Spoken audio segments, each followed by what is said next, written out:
uphile, uphushe, uphumelele igama kupastor ngi-challenge uflick. Okubalulekile lokho, inamba uyisebenzisa kuphela uma ungumlandeli kusuka ngo-9 kuya ku-5 ntambama kuphela. Awungi-WhatsApp, awungithumelela ama-SMS, uyangifonela kuphela.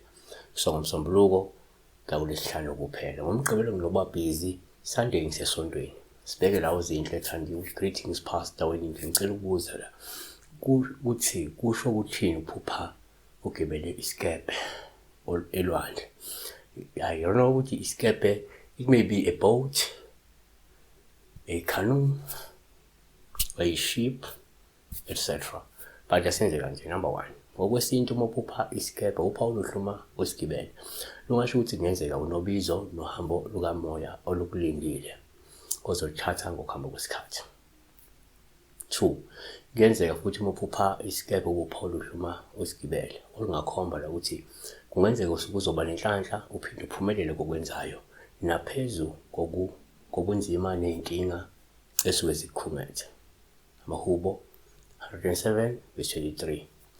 Behlela kelwandle ngemkhumbi bathengiselana emanzini amakhulu.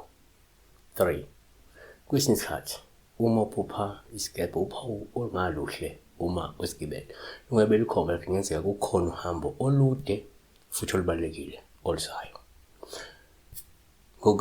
Johani 6:23. Kodwa-ke eminye imikhumbi evela keTiberia yafika eduze lendawo lapho-ke badla khona isinkwa. Inkosi ibongile. Sabakhulu-ke besibheka la uphupha ugibela isikebhe.